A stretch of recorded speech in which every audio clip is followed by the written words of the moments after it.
అందరికీ నమస్కారం అండి. తెలుగు స్టోరీస్ లైబ్రరీకి మీ అందరికీ స్వాగతం. ఇప్పుడు మనం వినబోయే సీరియల్ తల్లి చాటు బిడ్డ మొదటి భాగం. రచన కవన శర్మ గారు. ఈ నవల 1978 అక్టోబర్లో మొదటిసారిగా ముద్రించబడింది. మరి కథలోకి వెళ్దామా? ఆదివారం మధ్యాహ్నం అరుగు మీద కూర్చుని నరసింగరావు ఇంటికొచ్చిన స్నేహితుడు రఘుతో కలిసి చదువుకుంటున్నాడు. లోపల అతని తల్లి చేస్తున్న లడ్డూల గుమగుమలు వీధి అరుగు మీద కూర్చున్న వాళ్ళ నోరు ఊరిస్తున్నాయి. లోపల నుంచి నరసింగరావు తల్లి అన్నపూర్ణమ్మ సింహం అని పిలిచింది. ఆ పిలుపు వింటూనే నరసింగరావు లోపలికి పరిగెత్తాడు. ఇందా తీసుకో అని ఒక లడ్డూని కొడుకు చేతిలో పెట్టింది అన్నపూర్ణమ్మ. నరసింగరావుకి మరొకటి కావాలి. తను రఘు వాళ్ళింటికి ఎప్పుడు వెళ్ళినా వాళ్ళ అమ్మ ఏమన్నా చేస్తే ఇద్దరికీ పెడుతుంది. పైగా వాళ్ళిద్దరూ ఇంటి లోపలే ఆడుకోవటం చదువుకోవటం చేస్తారు. కానీ రఘు నరసింగరావు ఇంటికి వచ్చినప్పుడు అన్నపూర్ణమ్మ అందరినీ ఇంట్లోకి తేకు అంటూ కోప్పడుతుంది. అందుకనే నరసింగరావు రఘుని వీధిలో చాప వేసి కూర్చోబెట్టాడు.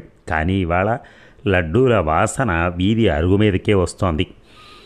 తల్లి లడ్డూలు చేస్తున్న విషయం రఘు పోల్చుకునే ఉంటాడు. అతనికి పెట్టకుండా తింటే తనకే చిన్నతనం. అమ్మా ఇంకోటి ఇవ్వవా అని అడిగాడు నరసింగరావు. పిచ్చి వెధవా, ఇక్కడే తినేసిపో, వీధిలోకి వెళ్ళి తినకో, లేకి వెధవలు ఎవరైనా అడిగినా అడుగుతారు అంది అన్నపూర్ణమ్మ మరో లడ్డు నరసింగరావు చేతిలో పెడుతూ. నరసింగరావు అలాగే నన్ను తలూపి రెండూ తినేసినట్టు నటించి వీధిలోకి జారుకుని స్నేహితుడి చేతిలో ఒకటి పెట్టాడు. చదువుకోవటం పూర్తయ్యాక ఇంటికి వెళుతున్న స్నేహితుడిని సాగనంపటానికి నరసింగరావు గేటు దాకా వెళ్ళాడు. అతన్ని పంపించి వెనక్కి తిరిగిన నరసింగరావుకి తన ఇంటి ముందర పెట్టె బండి ఆగటం, అందులోంచి చిన్న తాతయ్య కూతురు నరసమ్మత్త ఆమె కూతురుతో సహా దిగటం కనిపించింది. నరసింగరావు లోపలికి పరిగెత్తుకుని వెళ్ళి అమ్మా నరసమ్మత్త వచ్చింది అని తల్లికి కబురు చెప్పి పెరట్లోకి వెళ్ళాడు.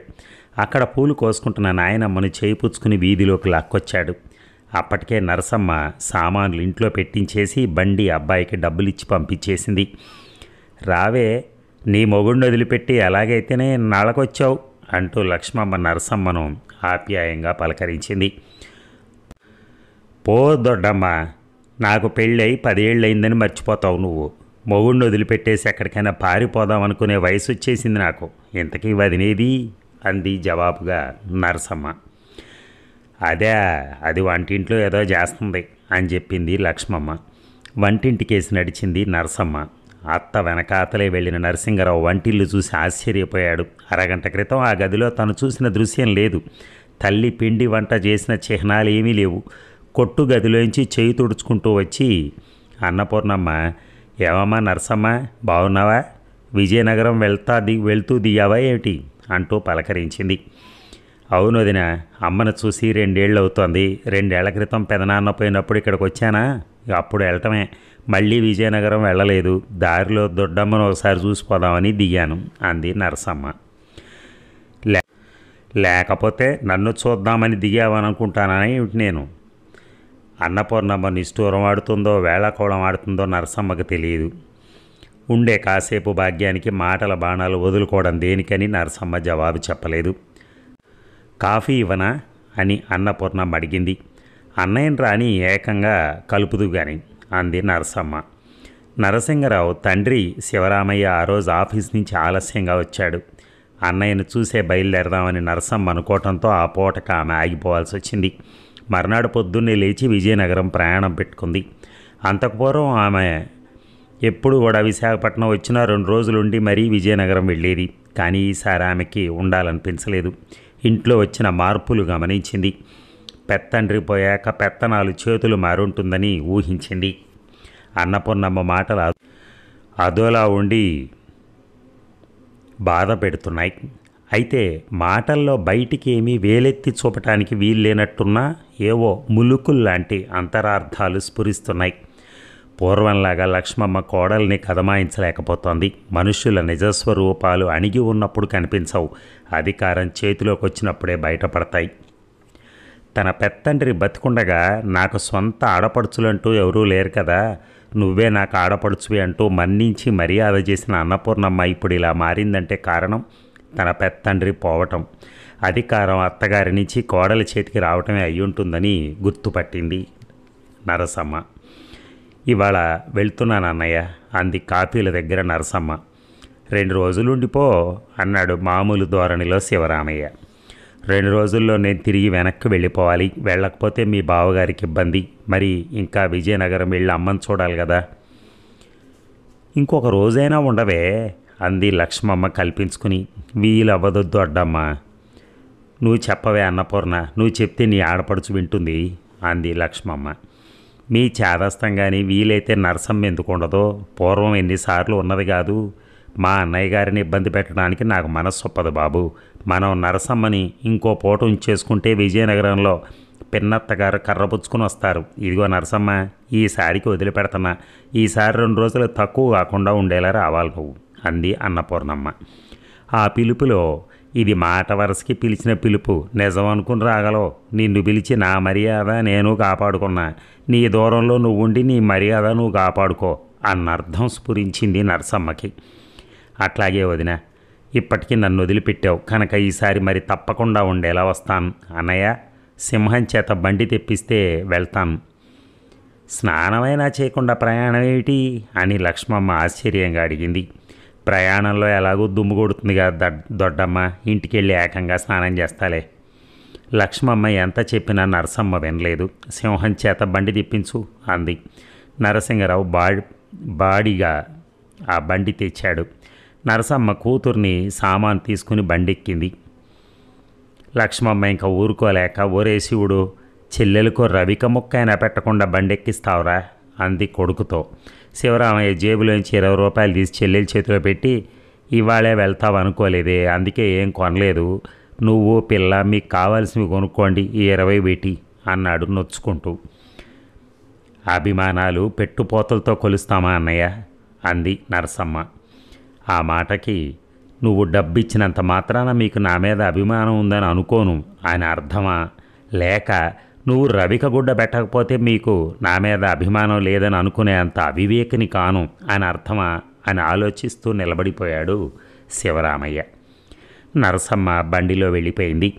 8 గంటల వేళ అన్నపూర్ణమ్మ, మీరు ఆఫీస్కి వెళ్ళేటప్పుడు ఇంట్లో ఒక 2 రూపాయలు ఇచ్చి వెళ్ళండి, తెలకల తన్ని నూనె తెమ్మన్నాను అని చెప్పింది అన్నపూర్ణమ్మ. మొన్ననే కదూ వచ్చాడు. మొన్న తెచ్చింది కొంత ఆవకాయలో తక్కువైతే పోశాను. నిన్న లడ్డూలు చేశాను కదా, అయిపోయింది.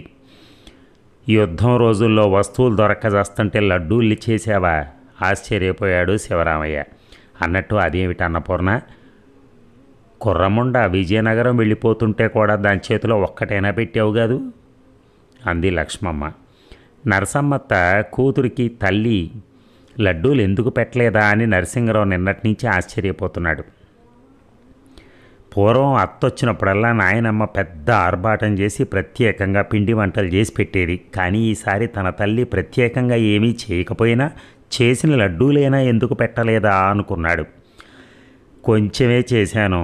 సింహం రోజు స్కూల్ నుంచి ఆవురుమంటూ వస్తాడు. రోజు ఏదో చేయాలంటే కష్టం కదా, అందుకని ఆదివారం చేసి డబ్బాలో పోస్తే రోజు వాడుకోటి పెట్టచ్చు కదా అనుకున్నాను. అలా అయితే ఓ 10 రోజులు వస్తాయి. ఆ కాసిని ఇంటికి వచ్చిన వాళ్ళందరికీ పెట్టడం మొదలు పెడితే ఒక రోజు కూడా రావు. మనం జమీందారులం కాం కదా.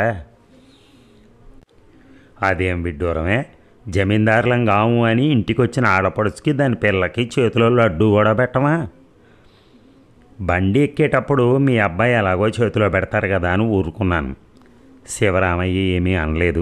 అప్పుడే కాదు, శివరామయ్య భార్యని ఎప్పుడూ ఏమీ అనడవు. ఆయనది క్యాంపులకు వెళ్ళే ఉద్యోగం. అందుకని ఊళ్ళో ఉన్న కొద్ది రోజులు మనశ్శాంతి దూరం చేసుకోవటానికి ఇష్టపడ్డావు. ఇక లక్ష్మమ్మ ఊరుకోలేక, మనకున్న దాంట్లో మనకు వీలైనంత నలుగురికి పెట్టి మనం తినటం గృహస్థులైన మన ధర్మం అంది. అవన్నీ నమ్మే మీరు మాకు ఈ ఇల్లు తప్ప ఏమీ మిగల్చలేకపోయారు. మేము మీలాగే చేస్తే సింహానికి ఈ ఇల్లు కూడా మిగలదు, ఇల్లు గొల్లైపోద్ది. నాకు తెలియక అడుగుతాను, మరి కిందటి నెల మీ అన్నయ్య పిల్లలు వచ్చినప్పుడు ఎందుకు అంత ఆర్భాటం చేశావు? అప్పుడు ఇల్లు గొల్లైపోతుందన్న స్పృహ ఏమైంది? నేను కానీ నా కొడుకు కానీ ఇల్లు గొల్లైపోతుందని అనుకోలేదే. మేమెప్పుడు మా వాళ్ళు నీ వాళ్ళు అని ఆలోచించలేదే. అందరూ బంధువులు, తన వాళ్ళే అనుకున్నాం, మనవాళ్లే అని. నువ్వు అలా కాదు. మరే మావయ్య, వాళ్ళు వచ్చినప్పుడు అమ్మ చాలా హడావిడి చేసింది అనుకున్నాడు నరసింగరావు. నేను నా వాళ్ళు మీ వాళ్ళు అనే ఉద్దేశంతో మాట్లాడటంలా. రోజులు నానాటికి గడ్డు రోజులైపోతున్నాయి. ఇందాక మీ అబ్బాయి అన్నట్టు పైగా అన్ని దరిద్రాలు విశాఖపట్నంలోనే ఉన్నాయి. పడమటన డబ్బు పెడితే అన్నీ దొరుకుతాయి, పండుతాయి. ఇక్కడ అన్నిటికీ రేషనే. అందుకు బంధువులంటూ అందరినీ పోగేస్తే మన గడ్డి మనం తినాలి. ఇల్లు నడిపే మగవాడి తల్లిదండ్రులు, తోబుట్టువులు, వాళ్ళ కుటుంబాలు, ఇంట్లో చాకరీ చేసే ఆడదాని తల్లిదండ్రులు, తోబుట్టువులు, వాళ్ళ కుటుంబాలు, వాళ్లే బంధువులు. అంతేగాని ఎవరినో తీసుకొచ్చి నీ ఆడపడుచును మీరంటే నేను అలా అనుకోను అంటూ తన వాళ్ళకే నిర్వచనం ఇచ్చింది అన్నపూర్ణమ్మ. నరసమ్మ ఎవరో ఎలా అవుతుందే, అది సాక్షాత్తు మీ పినమావగారి కూతురు. చెయ్యటానికి నీకు వేరే ఆడపడుచులంటూ లేరు కదా. మీ మామగారు బతుకున్నంతకాలం దానికి ఇంట్లో నీతో సహా ఆడపడుచు స్థానం ఇచ్చారు, నీతో సహా. ఆ విషయం నువ్వు మర్చిపోయి ఉండొచ్చు. అలాంటిది ఉన్నట్టుండి అది పరాయిదైపోయిందా? అప్పటికీ ఇప్పటికీ తేడా. అప్పుడు మామగారు బతుకున్నారు, ఇప్పుడు లేరు. అప్పుడు ఇల్లు నడిపే యజమాని ఆయన, చాకిరీ చేస్తున్నది మీరు కనుక ఆ రోజుల్లో ఆయన అన్నదమ్ముల పిల్లలకి మీ అన్నదమ్ముల పిల్లలకి హక్కు ఉంది కాదంటానికి మధ్య నేనెవరు? ఇప్పుడు ఆయన లేరు. ఆ విషయం గ్రహించి వాళ్ళు రావటం తగ్గించుకోవాలి. వచ్చినప్పుడు పూర్వంలాగా మర్యాదలు జరగటం లేదని అనుకోకూడదు. నీ మొగుడికి తోబుట్టూరు లేరని నీకున్నారని నీకే మిడిసిపాటే.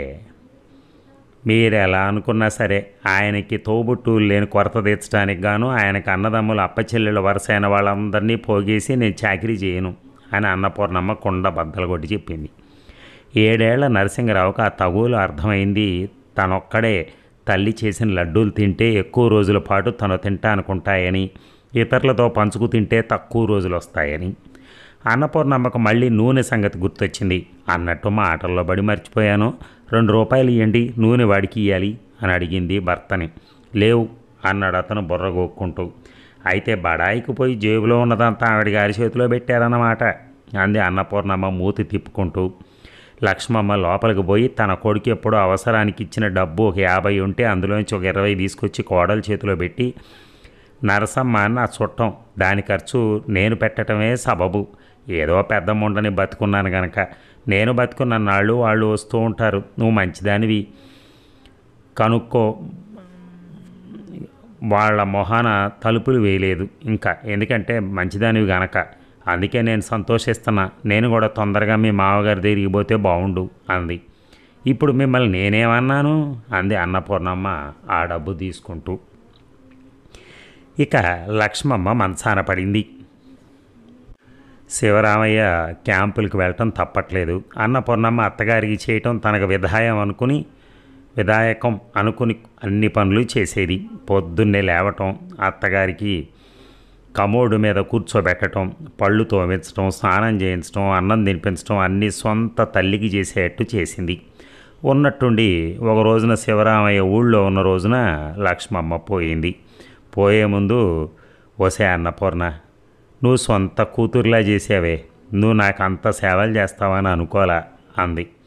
అదేమిటండి, మన ఇంట్లో మనం చేసుకోవటం మన ధర్మం కదూ అంది అన్నపూర్ణమ్మ బాధగా. ఒక పాటి దూరపు చుట్టాలను కూడా దగ్గర చుట్టాలుగా అభిమానంగా ఆదరిస్తూ ఉండే తత్వం లక్ష్మమ్మది.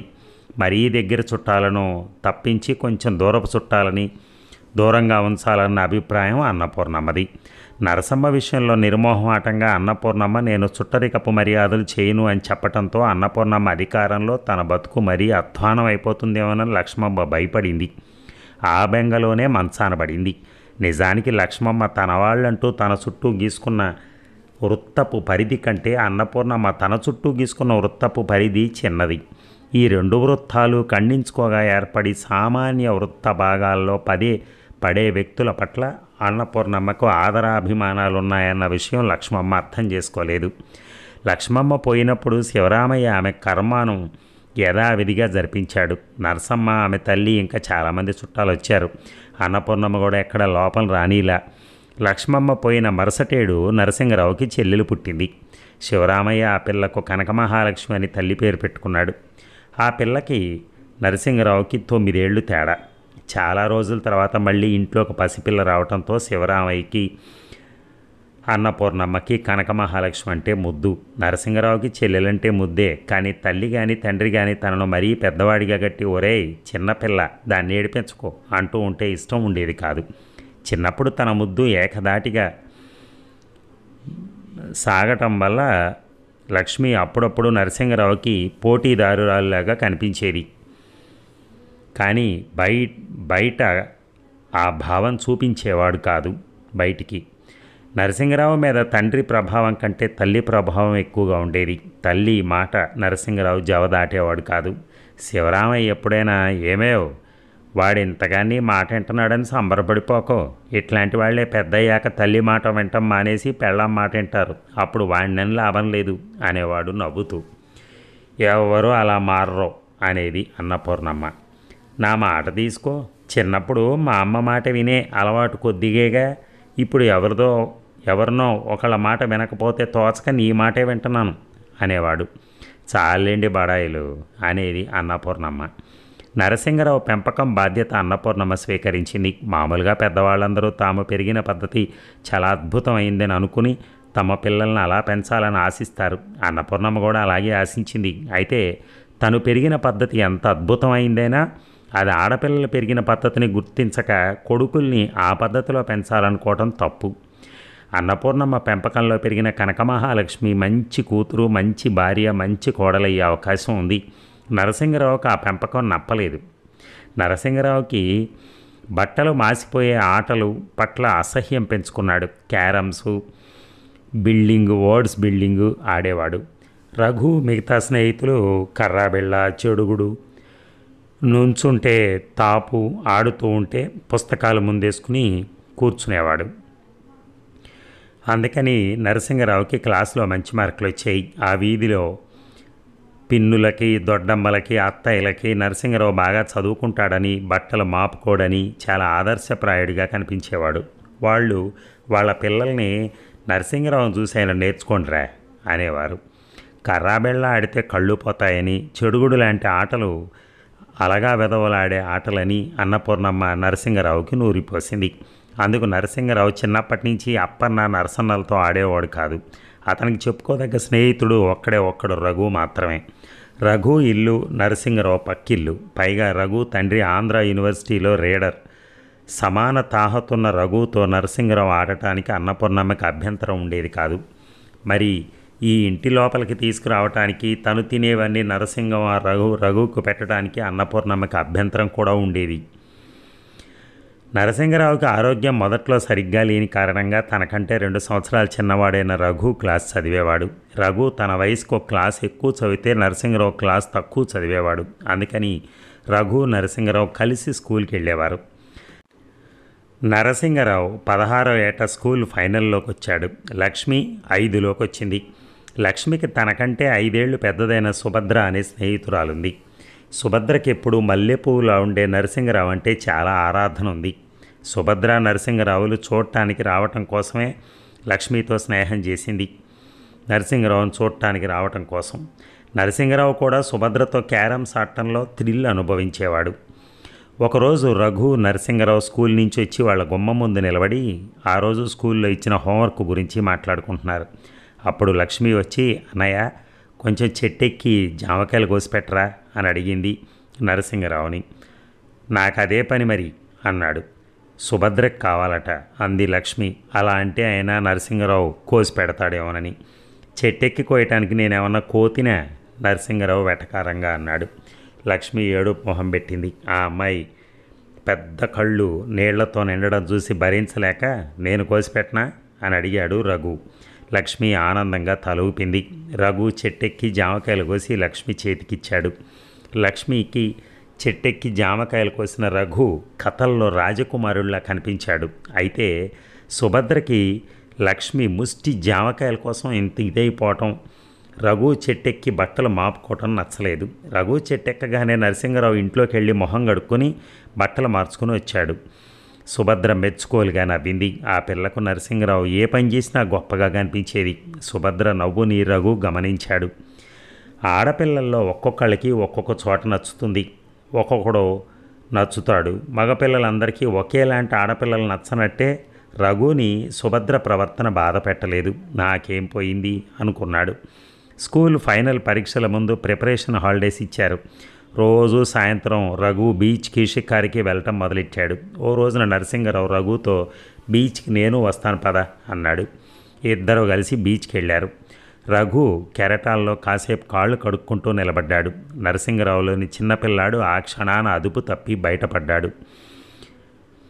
నరసింగరావు కూడా సాధారణపు మగపిల్లాడుకుండే సరదాతో నీళ్లల్లోకి నడిచాడు. అక్కడ బోలెడంత హడావిడి చేశాడు. ముందుకి వెనక్కి పరిగెత్తాడు, గంతులు వేశాడు. అలాంటప్పుడు సాధారణంగా జరిగే పనే జరిగింది.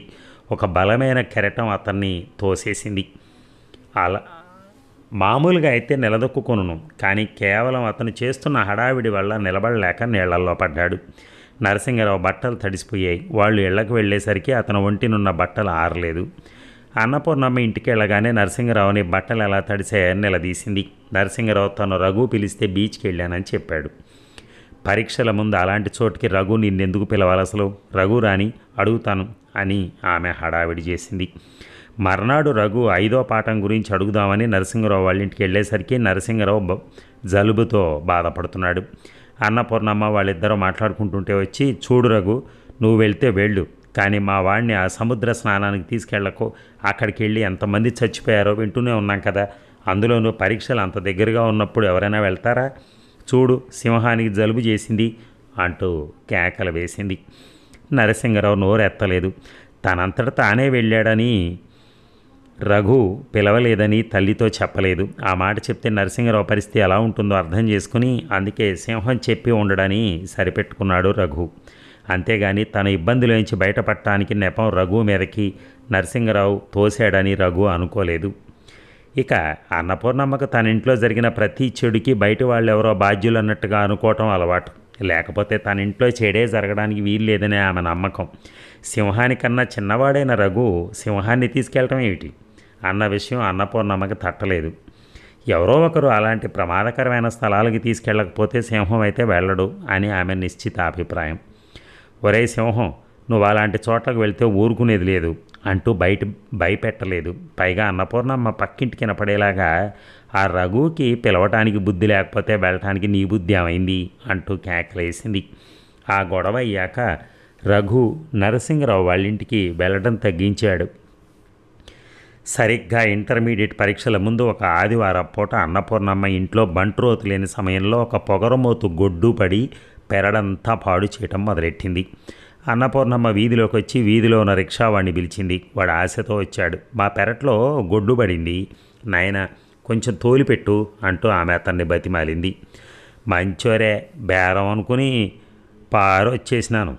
ఆనా డబ్బులు సంపాదించుకునే టైంలో ఇట్లాంటి పనులు ఎక్కడ చేస్తాం అంటూ వెళ్ళిపోయాడు. కనకమహాలక్ష్మి బయటకు వచ్చి, అన్నయ్యని తోలమని రాదే అంది తల్లితో. ఇలాంటి పనులు వాడికి ఏం చేతనవుతాయి? అసలే అది పోట్ల మరి గుడ్డులా ఉంది. అది కానీ కొమ్ము విసిరితే ఏమన్నా ఉందా? అసలే వాడికి 10 రోజుల్లో పరీక్షలు ఉన్నాయి అంది ఆమె. ఆ మాటలు వీధి వరండాలో పచారులు చేస్తూ చదువుకుంటున్న రఘు చెవిలో పడ్డాయి. అన్నపూర్ణమ్మ చూపులు రఘు మీద పడ్డాయి. నాయన రఘు, పెరట్లో గొడ్లు బండి నాయన, తోలిపెట్టు బాబో అని ఆప్యాయంగా పిలిచింది అన్నపూర్ణమ్మ. మీ సింహం ఏమయ్యాడు వదిన గారు అంటూ రఘు తల్లి భ్రమరాంబ అడగనే అడిగింది. కిటికీలోంచి భ్రమరాంబకు అన్నపూర్ణమ్మ ధోరణి నచ్చదు.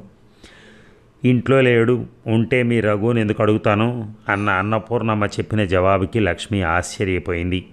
ఇంట్లోనే ఉన్నాడు కదటే అంది నెమ్మదిగా. పెద్దవాళ్ళు మాట్లాడుతుంటే మాటల్లోకి రాకు అని అన్నపూర్ణమ్మ లక్ష్మిని కసిరి, రానాయన ఒక్క క్షణం అంది రఘుతో.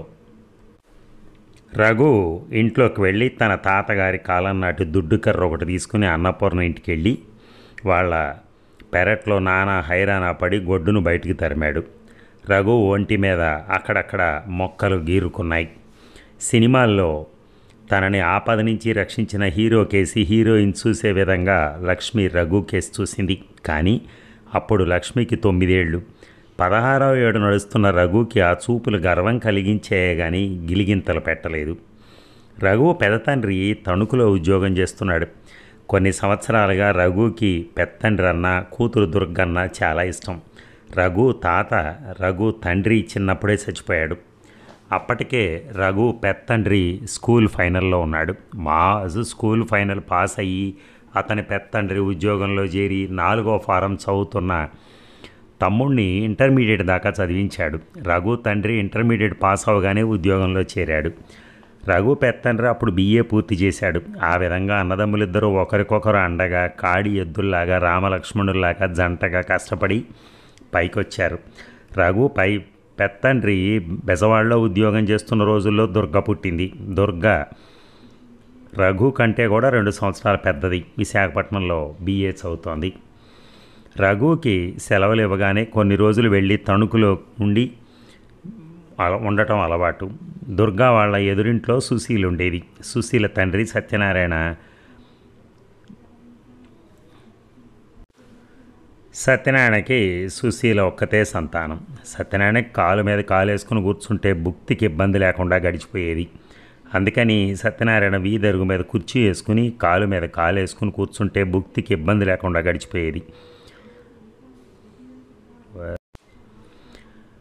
అందుకనే వీధరుగు మీద కుర్చీ వేసుకుని సత్యనారాయణ కాలు మీద కాలు వేసుకుని కూర్చునేవాడు. అలా కూర్చుని వచ్చేపోయే వాళ్ళని దుర్గప్పేన తండ్రి కొడుకువా, మీది విశాఖపట్నమా, అలాంటి ప్రశ్నలు వేస్తూ కాలక్షేపం చేసేవాడు. 16 ఏళ్ల రఘుకి ఇంటర్ పరీక్షలకు అయిన వేసంగి సెలవుల్లో అప్పుడే ఓణీలు వేయటం మొదలుపెట్టిన సుశీల అందంగా కనిపించింది. ఆ పిల్ల ఎప్పుడైనా దుర్గ కోసం వచ్చేది. కథల పుస్తకాలంటే ఈ వదిన అంటూ దుర్గని సుశీల వదిన అంటూ పిలవటం రఘుకి గిలిగింతలు పెట్టసాగింది. సుశీల పెద్ద అందగత్తె కాదు, సాధారణపు ఆడపిల్ల. వయసు వస్తున్నప్పుడు ఎంత సాధారణపు ఆడపిల్లైనా అందంగానే కనిపిస్తుంది. రఘు విశాఖపట్నం గురించి బీచ్ గురించి చెప్తూ ఉంటే కళ్ళు పెద్దవి చేసి ఆశ్చర్యంగా సుశీల వినేది. సుశీల తనను ఆరాధిస్తుందని రఘు అనుకుని సుశీలను ఆరాధించడం మొదలుపెట్టాడు. సుశీల ఏ రోజునైనా జడకుప్పెలు కాటుకలు పెట్టుకుని పట్టు పరికిణి ఓణి కట్టుకుని దుర్గ కోసం వస్తే ఆ అలంకరణ అంతా తన కోసమే అనుకునేవాడు రఘు. అప్పుడు సుశీల 3rd ఫారం పూర్తి చేసింది ఆడపిల్లల స్కూల్లో. ఇక దుర్గకి సుశీల చెప్పే పాతివ్రత్యం పాత చింతకాయ పచ్చడంటూ చెప్పే కబుర్లు ఇష్టం ఉండేవి కావు. సుశీలను రఘు ప్రేమిస్తున్నాను అనుకున్నాడు. సినిమాలు చూసి ప్రేమించడం ఒక ఘనకార్యమని నమ్మి ప్రేమించడాన్ని ప్రేమించాడు. తనకు కాబోయే భార్యగా సుశీలను ఊహించుకున్నాక సుశీల భావాలను ప్రేమించాడు. సుశీలకు పాతివ్రత్యం మీద గౌరవం ఉందని ఆనందించాడు. దొరసాని బుద్ధులు లేనందుకు సంతోషించాడు. రఘుకి సాంప్రదాయం అంటే అది వాళ్ళ అమ్ముంటున్న పద్ధతిగా అర్థమయ్యేది.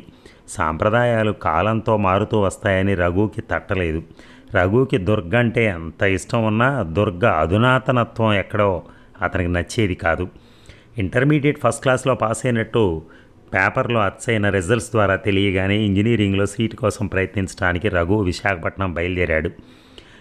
రఘుని సుశీల మళ్ళీ ఎప్పుడు వస్తావు మా ఊరు అని అడిగింది. నువ్వు ఎప్పుడు రమ్మంటే అప్పుడు అన్నాడు రఘు. నేనెందుకు రమ్మనాలి? మరి నేనెందుకు రావాలి? అయితే రావా? అయితే రానా? పో బాబు, నాకు సిగ్గు నువ్వు అలా మాట్లాడితే. సుశీలకు తన పట్ల సిగ్గు ప్రదర్శిస్తోందని తెలియగానే రఘు ప్రతి సెలవులకి తణుకు వెళ్ళటానికి నిర్ణయించుకున్నాడు. రఘుకి మార్కులు బాగా వచ్చినా వయసు చాలక ఇంజనీరింగ్లో సీట్ రాలేదు. అందుకని 2 ఏళ్ల BAలో చేరాడు.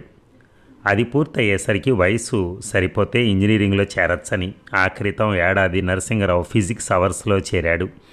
తెలివైన వాళ్ళు ఆనర్స్ చదువుతారు, ఫిజిక్స్ ఆనర్స్లో చేరాడు. తెలివైన వాళ్ళు ఆనర్స్ చదువుతారు, BA చదవరు అంటూ గొప్పలకపోయాడు నరసింగరావు.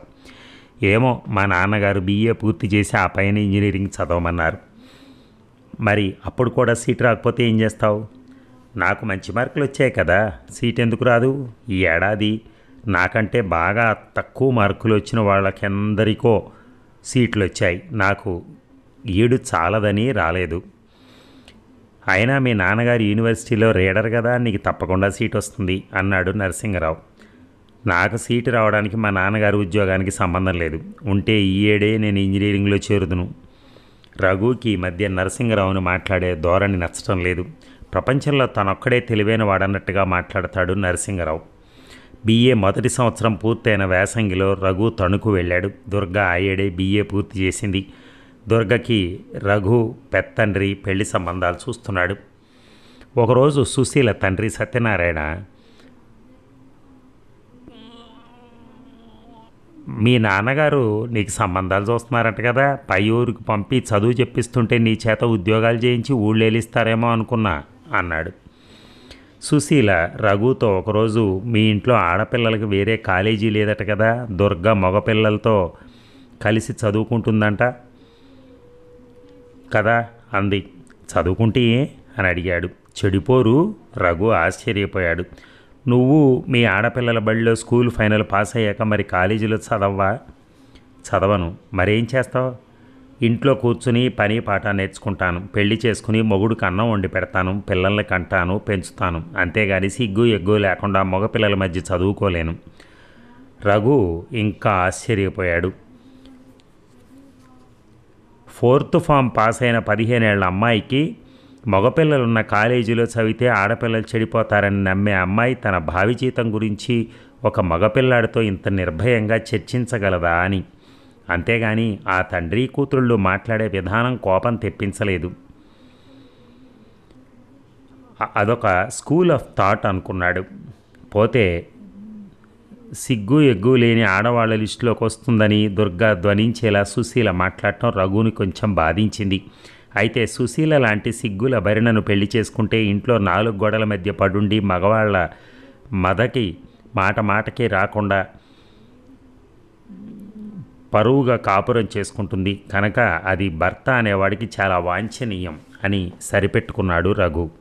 అయితే సుశీల తనతో అంత నిర్భయంగా మాట్లాడటం ఆశ్చర్యం కలిగించినా ఎబ్బెట్టుగా అనిపించలేదు. అది రఘుకి సిగ్గులేనితనంగా అనిపించలేదు. అయినా సుశీల తనతో మాట్లాడినంత స్వేచ్ఛగా మిగిలిన మగపిల్లలతో మాట్లాడదు. తన అందరి మగపిల్లల లాంటి వాడు కాదు. తను బుద్ధిమంతుడు. దుర్గకి సంబంధం కుదిరేసరికి మరొక ఏడాది పట్టింది. దుర్గ తండ్రి ఏదో ఒక సంబంధం అన్న ధోరణిలో కాక కాస్త ఆలస్యమైనా మంచి సంబంధం చేయాలన్న ధోరణిలో సంబంధాలు చుట్టం వల్ల ఆలస్యం అయింది.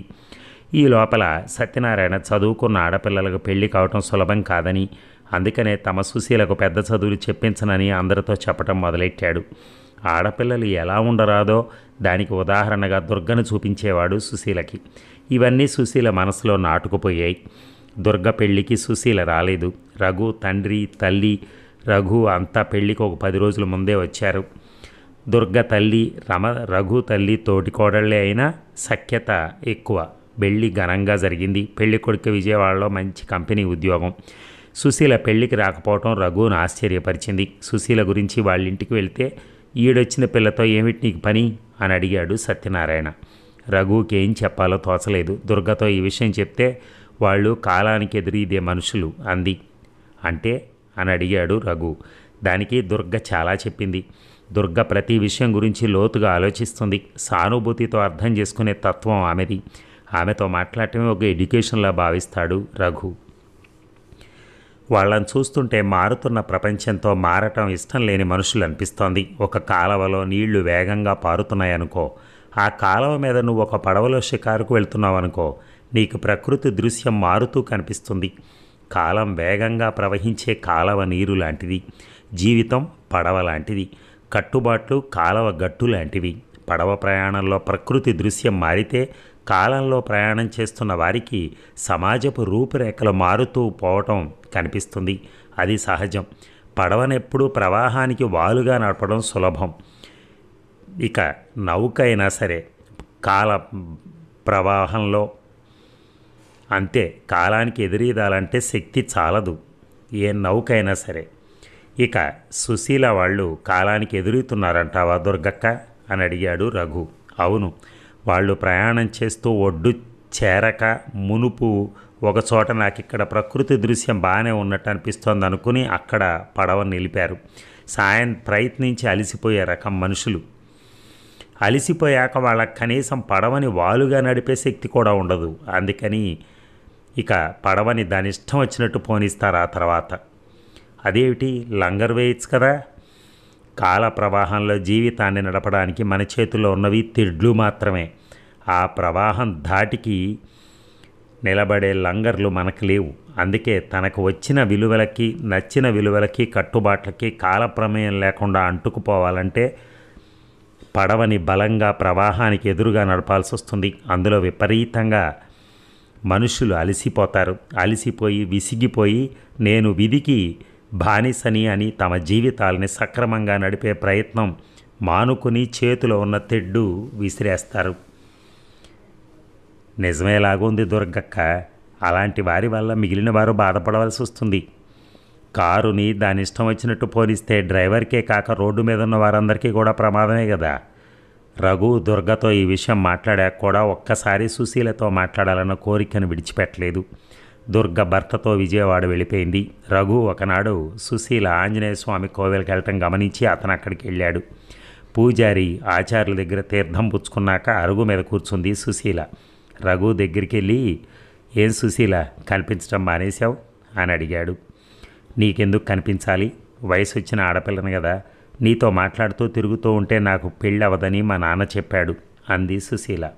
ఆ పిల్లకి తండ్రి మాటలు చిలక పలుకుల్లా అప్పచెప్పే అలవాటు. ఎందుకు అవ్వదు? ఎవడు చేసుకుంటారు నన్ను? నేను మంచివాడివే, నిన్ను నేనెందుకు చేసుకుంటాను అంది కళ్ళు పెద్దవి చేసి.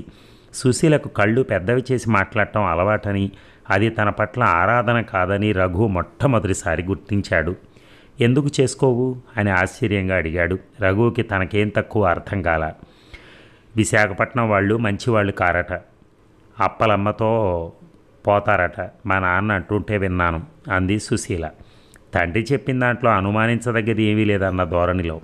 సుశీల, నిన్ను భగవంతుడనే వాడుంటే వాడే రక్షించాలి అనుకున్నాడు రఘు.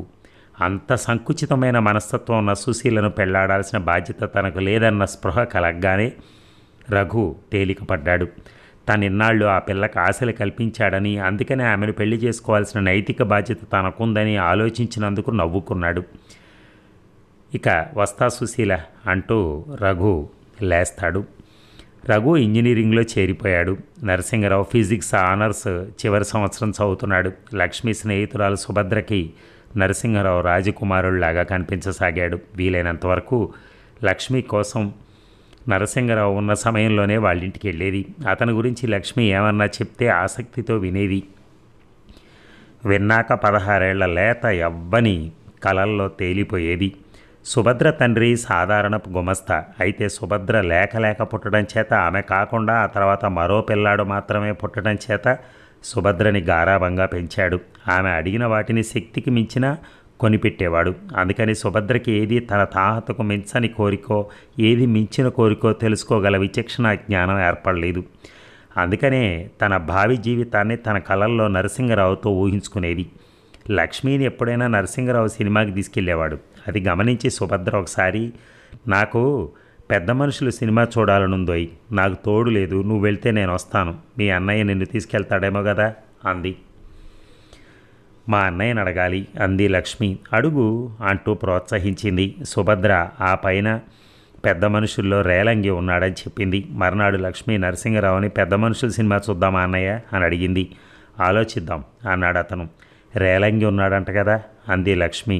లక్ష్మికి హాస్యనట్లు మాత్రమే నచ్చే వయసు మరి. చాలా తెలుసుకున్నావే సుభద్ర చెప్పింది. ఎందుకు చెప్పింది? మనం వెళ్తే తను వస్తుందట. నరసింగరావు కంగారు పడ్డాడు. మరో మనిషికి కూడా తను టిక్కెట్ కొనాల్సి వస్తుందేమోనని. ఆడపిల్లని నీ టిక్కెట్ డబ్బు నువ్వివ్వు అని అడగలేడు కదా. మధ్యలో సుభద్ర ఎందుకు అన్నాడు.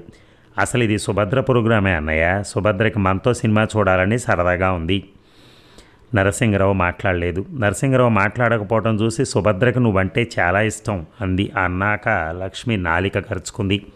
సుభద్ర లక్ష్మితో తనకు నరసింగరావు అంటే చాలా ఇష్టం అని చెప్పింది. ఆ విషయం లక్ష్మి నరసింగరావుతో చెప్పాలనే కోరికతో ఈ విషయం మీ అన్నయ్యతో చెప్పొద్దు అని ఆంక్ష పెట్టింది. ఎవరు చెప్పారు నీకు ఈ విషయం అని నరసింగరావు ఆశ్చర్యంగా అడిగాడు. నేనే అట్లా అనుకున్నాను. ఎందుకని? గుర్తులేదు. నిజం చెప్పు. నిజం చెప్పకపోతే సినిమాకి తీసుకెళ్ళను. సుభద్రది చెప్పింది. నీతో ఈ మాట చెప్పొద్దని ఒట్టు పెట్టించుకుంది. బాగుంది అని నరసింగరావు అక్కడి నుంచి వెళ్ళిపోయాడు. ఇక మర్నాడు సుభద్ర వచ్చినప్పుడు నరసింగరావు ఆ పిల్లను అన్ని కోణాల్లోంచి పరిశీలించి చూశాడు. అంగసౌష్ఠవం అందం ఉన్నట్టుగా గమనించాడు. ఇన్నాళ్ళు ఈ విషయం తను గమనించలేదేమిటి అని ఆశ్చర్యపోయాడు. సుభద్ర అందం కంటే కూడా ఆ అమ్మాయికి తనంటే ఇష్టం ఉండడం నరసింగరావుకు నచ్చింది. ఈ అమ్మాయికి మంచి అభిరుచి ఉంది అనుకున్నాడు. 4 ఏళ్ళు గడిచేసరికి నరసింగరావు ఫిజిక్స్లో పిహెచ్డి సగం అయిపోవచ్చింది. యూనివర్సిటీలో డిమాన్స్ట్రేటర్ ఉద్యోగం అయింది. అన్నపూర్ణమ్మ కొడుకు తన దగ్గరే ఉండబోతున్నందుకు సంతోషించేది. శివరామయ్య నరసింగరావుకి పెళ్లి చేయాలన్న ఉద్దేశంతో మేడ మీద గది వేయించాడు. కొద్ది నెలలుగా లక్ష్మికి సుభద్ర నరసింగరావు తనకు వదిలిపెట్టి వాళ్ళిద్దరే సినిమాలు చూస్తున్నట్టుగా అనుమానంగా ఉంది. 2 ఏళ్లగా సుభద్ర నరసింగరావుతో ముఖాముఖి మాట్లాడుతోంది. సుభద్రకు వీలవని రోజున సినిమాకి వెళ్దామని ఎప్పుడైనా లక్ష్మి అంటే, రేపైతే అందరం వెళ్ళొచ్చు కదా అంటూ నరసింగరావు అనటం మొదలుపెట్టి కూడా 2 ఏళ్ళు అవుతోంది. సుభద్రకు నరసింగరావుకి మధ్య పరిచయం పెరిగినట్టుగా తనకున్న అనుమానం లక్ష్మి అన్నపూర్ణమ్మతో చెప్పలేదు. ఇక శివరామయ్య మేడ మీద గదిగట్టించాక నరసింగరావుకి ఇంట్లో సుభద్రతో ఏకాంతంగా మాట్లాడే అవకాశాలు, ఇంట్లో వాళ్ళు బయటికి వెళ్ళిన రోజున ఏకాంతంగా గడిపే అవకాశాలు కలిగాయి. సుభద్రను పెళ్లి చేసుకుంటానని మాటిచ్చి సుభద్రతో హద్దుమీరి హాయి అనుభవించాడు. సుభద్ర నరసింగరావుతో కలిసి చూసిన సినిమాల్లో వాళ్ళు చూపించిన తొలిరి సౌఖ్యాలు, మగవారి కౌగిలి వెచ్చదనం మొదలైన వాటన్నిటినీ నరసింగరావు దగ్గర నుంచి పొందింది. నన్ను తప్పక చేసుకుంటావుగా అని అడిగేది. తప్పక, నిన్ను కాక మరొకరిని చస్తే చేసుకోను. మా నాన్న బీదవాడు, మీకు కట్నాలు అవి ఇవ్వలేడు, నాకు నువ్వే పెద్ద కట్నం. సుభద్ర పొంగిపోయేది. తండ్రికి శ్రమ తప్పిస్తున్నాననుకుని నరసింగరావుని లోబరుచుకున్నానని అనుకుంటూ అతని లొంగిపోయేది. ఒకరోజు సాయంత్రం లక్ష్మి సుభద్ర ఇంటికి వెళ్తే సుభద్ర తల్లి, నువ్వు సుభద్రతో సినిమాకి వెళ్ళలా అని అడిగింది. లేదే, సుభద్ర సినిమాకి వెళ్ళిందా అని అడిగింది లక్ష్మి. ఆవిడ వెళ్ళుండాలి, నీతో కావాలనుకున్నాను, ఇంకెవరైనా స్నేహితురాలతో వెళ్ళిందేమో అంది జాగ్రత్త పడుతూ. లక్ష్మి ఇంటికి వెళితే నరసింగరావు సినిమాకి వెళ్ళినట్టుగా అన్నపూర్ణమ్మ ద్వారా తెలుసుకుంది. సుభద్ర నరసింగరావు కలిసి కానీ వెళ్ళలేదు కదా అన్న ఆలోచనలో పడింది లక్ష్మి. ఆ టైంలో సుభద్ర నరసింగరావుతో సినిమా చూస్తోంది. ఆ సినిమా ఇంగ్లీష్ సినిమా. ఆ క్రితం రోజు సుభద్ర లక్ష్మి కోసం వచ్చినట్టుగా లక్ష్మి వాళ్ళ ఇంటికి వచ్చింది. అప్పుడు నరసింగరావు సరస్వతి టాకీస్లో ఇంగ్లీష్ సినిమా ఉంది, వెళ్దామా అని సుభద్రని అడిగాడు. సుభద్ర వెళ్దామంది. రేపు నేరుగా సినిమా హాల్కి వచ్చేయి, అక్కడ కలుసుకుంటాను అన్నాడు నరసింగరావు. లక్ష్మి రావట్లేదా? ఇంగ్లీష్ సినిమాలు దానికేం అర్థమవుతీలే అని నరసింగరావు కొట్టి పారేశాడు. నరసింగరావుతో 3 గంటల పాటు సినిమా హాల్లో మధురంగా ఇంగ్లీష్ సినిమా చూస్తూ గడిపి ఇంటికి వచ్చిన సుభద్రను తండ్రి నిలదీశాడు. సినిమాకి ఎవరితో వెళ్ళావు అని. లక్ష్మి వాళ్ళతో. వాళ్ళెవరు? నరసింగరావు. లక్ష్మి వచ్చిందా? మరి సినిమా టైంలో లక్ష్మి మన ఇంటికి ఎలా వచ్చింది? వచ్చిందా? నరసింగరావుతో ఒంటరిగా సినిమాకి వెళ్ళావా? చి, పరువు తక్కువ దాన, ఎన్నాళ్ళ బట్టి సాగుతోంది ఈ భాగవతం. సుభద్ర మాట్లాడలేదు. ఇదే మొదటిసారా? సుభద్ర కాదన్నట్టుగా తల ఊపింది. వయసు వచ్చిన పిల్లవి, నీకు వెళ్ళటానికి సిగ్గు లేదు, వెళ్ళానని చెప్పడానికి భయమూ లేదు. మీరిద్దరూ కలిసి సినిమాలకు వెళ్తున్న విషయం ఇటు మీ కాలేజీ పిల్లలకు కానీ అటు అతని యూనివర్సిటీ కుర్రాళ్ళకు కానీ తెలిస్తే పరువు బజార్న పడుతుంది. ఆడపిల్ల అరిటాకు లాంటిది, మగవాడికే ముళ్ళు లాంటివాడు. చెడేదెప్పుడు ఆడపిల్లే, చిరిగేదెప్పుడు అరిటాకే. మచ్చపడితే నీ జీవితానికే. నరసింగరావు మరొకరిని ఏ ఇబ్బంది లేకుండా పెళ్లి చేసుకుంటాడు. నరసింగరావు నన్ను కాకి ఇంకొకళ్ళని చస్తే చేసుకోడు. వాళ్ళ అమ్మగారు ఒప్పుకోకే. మీరు వెళ్ళి పిల్లనిస్తాం అనకపోయినా ఆవిడ ఎదురొచ్చి మేము మీ అమ్మాయిని మా నరసింగరావుకి చేసుకుందాం అనుకుంటున్నాం అంటుందా? సుభద్ర తండ్రి ఆశ్చర్యపోయాడు. సుభద్రకి ఇంతటి ధైర్యం ఎక్కడదని. కానీ చేసేదేం లేక మంచి రోజు చూసి శివరామయ్యని అన్నపూర్ణమని కలవడానికి వెళ్ళాడు. మీ అమ్మాయి మా ఇంటికి వస్తూ ఉంటే లక్ష్మి కోసం అనుకున్నాను. మా లక్ష్మికి మీ సుభద్రకి వయసులో చాలా తేడా ఉన్నా మా ఇంటి చుట్టూ తిరుగుతుంటే అందులో అసహజమైంది ఏది ఉన్నట్టుగా నేను ఊహించలేదు. పిచ్చి మొద్దుని, మా సింహాన్ని వలలో వేసుకోమని ఇంట్లో మీరు చెప్పి పంపారనుకోలే నేను అంది అన్నపూర్ణమ్మ. సుభద్ర తండ్రి కోపం దిగమింగుకుని, అక్కయ్య గారు, అలాంటి బుద్ధులే మాకుంటే పిల్లలిద్దరికీ రిజిస్టర్ పెళ్లి చేసేద్దును, మీ ఇంటికి వచ్చి మీ అనుమతి అడిగేవాడిని కాదు అన్నాడు. ఏంటి బెదిరిస్తున్నావా? ప్రయత్నించి చూడండి, మా సింహం బుద్ధిమంతుడు, మీ వలలో ఏం పడ్డో అంది అన్నపూర్ణమ్మ మొండిగా. అవన్నీ ఇప్పుడు అప్రస్తుతం. బావగారు, మీరు పెద్దవారు, మీరైనా నా పరిస్థితి ఆలోచించండి. మా పిల్ల మీ అబ్బాయిని నమ్మి సినిమాలకి వాటికి అతను వెంట తిరిగింది. ఆ పరిచయం అక్కడితో ఆగిందనే అనుకుంటాను. అంతకు ముందుకు వెళ్ళింది అనుకోను. కానీ మీ అబ్బాయితో అంత చనువుగా తిరిగిన మా సుభద్రకు వేరే సంబంధం కుదరదు. అందుకనే అమ్మాయిని అదుపులో పెట్టుకొని ఉండాల్సింది మీరు.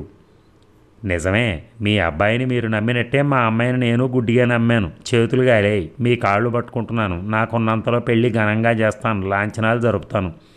ఇంతలో నరసింహరావు బయటికి వెళ్ళిన వాడు ఇంటికి వచ్చాడు. జరుగుతున్నది అర్థం చేసుకున్నాడు. సింహం, ఈ ఈయన సుభద్ర తండ్రి, సుభద్రతో నువ్వు తిరిగావంటున్నాడు అన్నాడు శివరామయ్య. సింహం మాట్లాడలా. ఆ సుభద్రకి నువ్వు పెళ్లి చేసుకుంటావని మాటిచ్చావా అని అడిగింది అన్నపూర్ణమ్మ. లేదు అన్నాడు గొంతు పెగిల్చుకుని నరసింహరావు. ఆ అమ్మాయితో నువ్వు కావాలని పరిచయం పెంచుకున్నావా? ఆ ప్రశ్న అన్నపూర్ణమ్మే అడిగింది. సుభద్రే నా వెంట పడింది. నరసింహరావు ఈసారి ధైర్యంగా చెప్పాడు, అందులో కొంత నిజం ఉండటం వల్ల. ఇక మీరు ఇల్లు రావచ్చు అంది అన్నపూర్ణమ్మ సుభద్ర తండ్రితో. సుభద్ర తండ్రి ఏదో చెప్పబోతుంటే, పెద్ద సంబంధాలకి మీ అమ్మాయి అందం ఎరగాబెట్టి గాలం వేయకండి అని అన్నపూర్ణమ్మ అతను నోరు మూయించి సాగనంపింది. సుభద్ర తండ్రి ఇంటికి వెళ్ళి సుభద్ర మీద విరుచుకుపడ్డాడు. నరసింహరావుని నేను అడుగుతాను అంది సుభద్ర ఎక్కడా చెక్కు చెదరకుండా. అతను చేసుకోనంటే నన్ను నరికేయండి. సుభద్ర 2 రోజుల పాటు ఆలోచించి శివరామయ్య క్యాంపు మీదకి అన్నపూర్ణమ్మ గుడికి వెళ్ళిన సమయం లక్ష్మి ద్వారా తెలుసుకుని నరసింహరావును కలుసుకోవడానికి వెళ్ళింది. సుభద్ర తిన్నగా నరసింహరావు గదిలోకి వెళ్ళింది. లక్ష్మి ఆశ్చర్యంగా సుభద్రమ్మను అనుసరించింది. సుభద్ర నరసింహరావు తలుపు దగ్గరగా వేసింది. లక్ష్మి తలుపు దగ్గర ఆగిపోయింది. తలుపు సందులోంచి మాటలు వినిపిస్తున్నాయి. సుభద్ర ఏడుస్తూ నాకు నెల తప్పింది అని చెప్పింది నరసింహరావుతో. లక్ష్మి ఆశ్చర్యపోయింది. నరసింహరావు సుభద్రల పరిచయం అంత ఎక్కువ ఉందా అని. ఇద్దరూ పరస్పరం ఆకర్షితులైనట్టు లక్ష్మికి తెలుసు. ఏం చేయను నేను అని అడిగాడు నరసింహారావు. పెళ్ళి చేసుకో, లేకపోతే నేను సముద్రంలో దూకేస్తాను, అంతకంటే గత్యంతరం లేదు నాకు అంది సుభద్ర ఏడుస్తూ. నేనేం చేయను, మా వాళ్ళు ఒప్పుకోవట్లేదు, ముఖ్యంగా మా అమ్మ అన్నాడు నరసింహరావు. వింటున్న లక్ష్మి, అన్నయ్యకు వాడి సుఖమే కానీ ఇతరుల నొప్పి తెలియదు, అలా పెంచింది వాడిని అమ్మ, వాడికి కావాల్సినవి అమిరితే చాలు అనుకుంది. అంతేగాని నరసింహరావును పెళ్లి చేసుకోవడానికి సుభద్ర తన శీలాన్ని పణంగా పెట్టి ఉండవచ్చునని, సుభద్ర గడుసుదని లక్ష్మి ఊహించలేదు. ఆ నిజం లక్ష్మికి తర్వాత తెలిసింది. తెలిసిన సింహానికి సరైన ఉజ్జీయే అనుకుంది.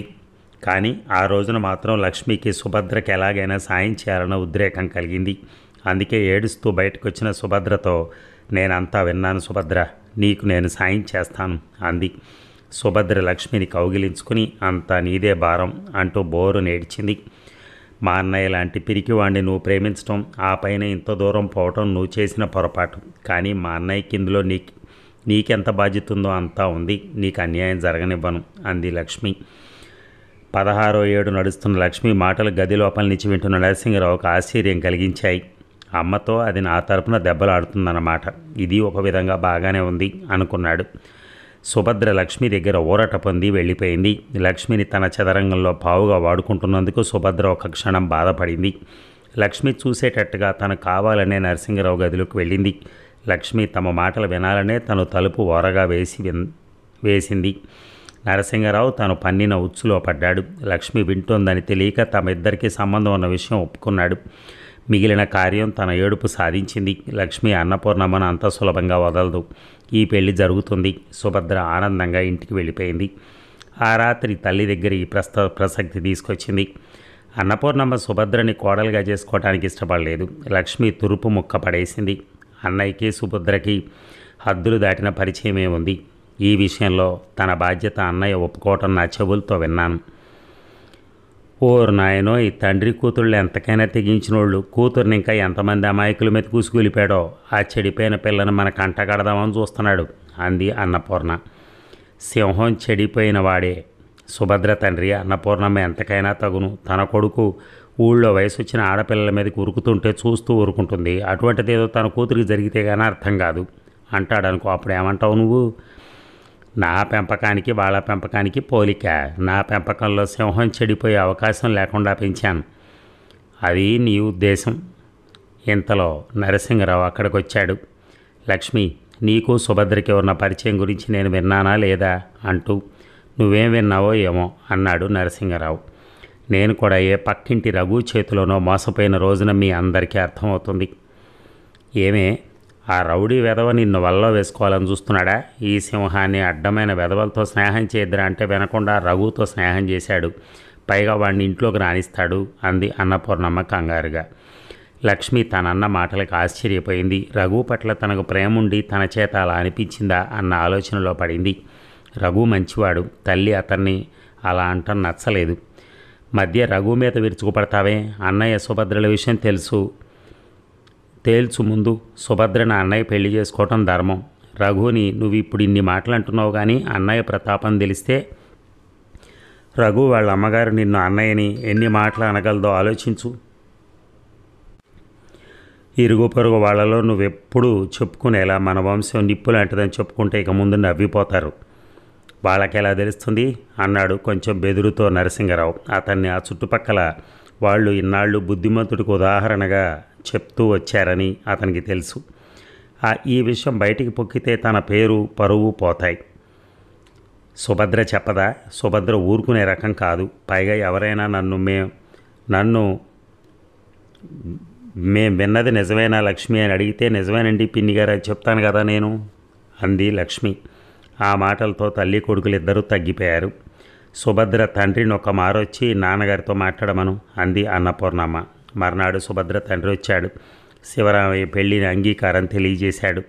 మీ అమ్మాయి మీద జాలి కొద్దీ సంబంధం ఒప్పుకుంటున్నాం. పెళ్లి యథావిధి జరిపి కట్నం వదిలి 10,000 ఇవ్వాల్సిందే. అలా అయితే నీ పెళ్లి జరుగుతుంది అంది అన్నపూర్ణమ్మ.